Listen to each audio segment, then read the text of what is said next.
নমস্কার বন্ধুরা, আজকে এসে গেছি আবার নতুন একটা ভিডিও নিয়ে। আজকের ভিডিওটার টপিকটা এরকম, আজকে কী নিয়ে ভিডিও বানাবো ভাবছিলাম। তো তার ব্যাকএন্ডে মাথার মধ্যে এটাই চলছিল যে আমাদের স্কুল লাইফটা প্রত্যেকেরই কত ভালো কেটেছে। এখন আমরা যারা বড় হয়ে গেছি তাদের কেউ জব করছে, কেউ বিজনেস করছে, যে যার নিজের প্রফেশনে যুক্ত, কিন্তু আমাদের স্কুলের ওই সময়গুলো জীবনে আর ফিরে পাবো না। তাই ভগবানের কাছে যদি কোনো বর চাওয়ার হয় তাহলে বর এটাই চাইবো যে যাতে স্কুল জীবনটা জীবনে আরেকবার ফিরে পাই। অবশ্যই শিক্ষক হিসাবে নয়, ছাত্র হিসাবে। তো আমাদের স্কুল জীবনের কাহিনীটা একটু ছোট্ট করে তোমাদের কাছে তুলে ধরি। তো যখন স্কুলে পড়ি সেই সময় আমাদের বেলা 11টা থেকে স্কুল শুরু হতো। তো আমরা স্কুল শুরু হওয়ার ঠিক আধ ঘন্টা 45 মিনিট আগে স্কুলে পৌঁছে যেতাম। আমাদের স্কুলের বাউন্ডারির বাইরে আমাদের এক ক্লাসমেটের বাড়ি ছিল, ওরই ব্যাট, আর আমরা উইকেট ওর বাড়িতেই রেখে দিতাম, বলও আমাদের ব্যাগে থাকতো। ক্রিকেট খেলা হতো, প্রচুর ভালো ক্রিকেট খেলতাম আমরা সেই সময়। বলতে পারেন ইন্ডিয়া টিমের সিলেকশনের মতো ক্রিকেট খেলতাম আমরা, যদিও শর্ট পিচ বলে। আর নিয়মের তো মা বাপ নেই। এক ড্রপে বাউন্ডারি বাইরে গেলে ক্যাচ আউট, ক্যাচে তো আউট আছেই। তারপরে ডবল রান অ্যালাউড নয়, অনেক রকম নিয়ম ছিল। তো তারপরে না হয় ক্লাস শুরু হলো বেলা 11টা থেকে। প্রেয়ারের পরে আমরা বদমাইশগুলো সমস্ত লাস্ট বেঞ্চ আর তার আগের বেঞ্চ, এই দুটো জায়গা জুড়ে আমাদের রাজত্ব চলতো। তারপরে স্যারেদের পড়ানো শেষ হয়ে গেলে যখন টিফিন টাইম হওয়ার আগেই 4টে পিরিয়ড হতো, তারপরে টিফিন টাইম। তো আমরা বাড়ি থেকে যে যা টিফিন নিয়ে যেতাম ওই 4টে পিরিয়ডের মধ্যেই শেষ হয়ে যেত। আর বাড়ি থেকে পকেট মানি হিসাবে তখন সে সময় আমরা 2 টাকা কি 4 টাকা এরকম পেতাম। সেই 2 টাকা 4 টাকাই আমাদের কাছে বিশাল। সেই 2 টাকা দিয়ে 2 টাকার মধ্যে 1 টাকা দিয়ে আমরা গুঁড়ো কুলের আচার, গোটা কুলের আচার, একজন আচার কাকু বসতেন, তার কাছ থেকে খেয়েছি। কখনো আমড়াঙা খেতাম। সেই দিনগুলো সত্যি কত ভালো ছিল।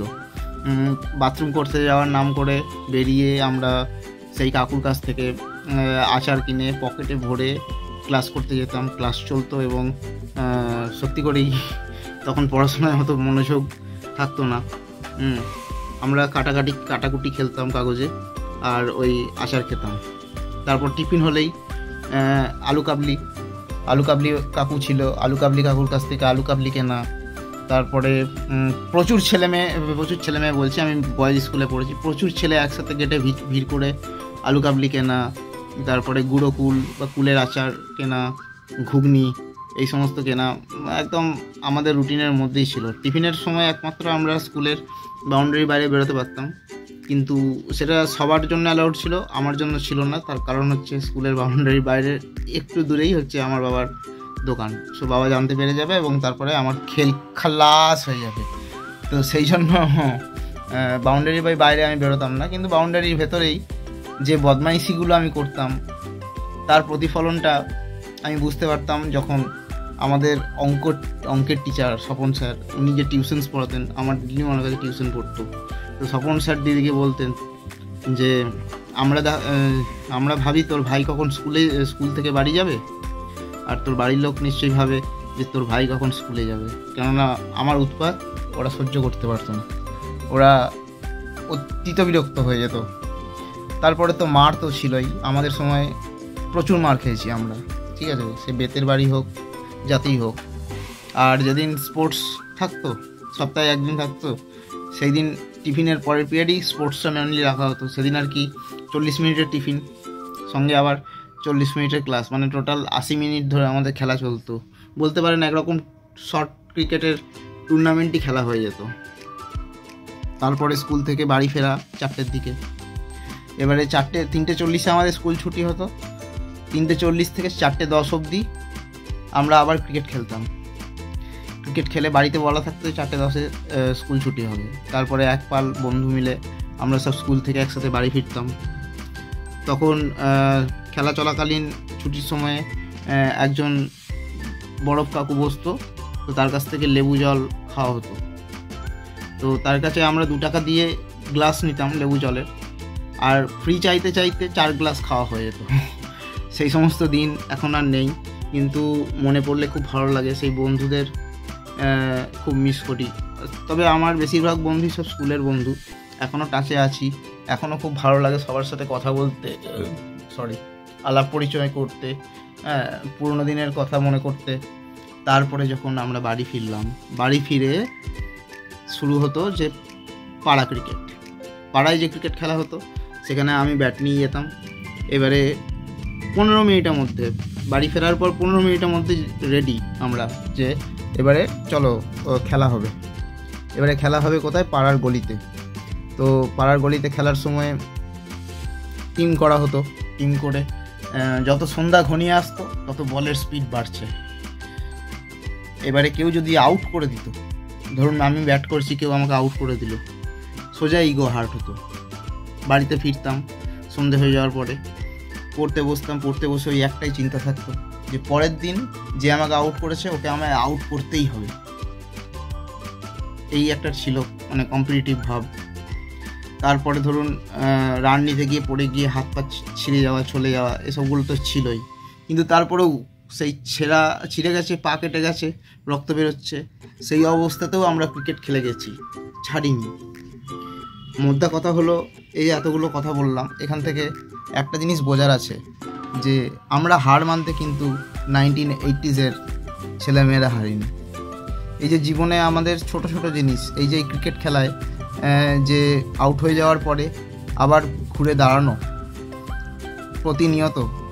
প্রতিদিন সেটা তখন ঘটতো। আর আজকের জীবনে প্রতিনিয়ত আমাদের সঙ্গে এটা ঘটছে, কিছু না কিছুতে আমরা হেরে যাচ্ছি এবং হতাশার শিকার হচ্ছি, কিন্তু ঘুরে দাঁড়াতে হবেই।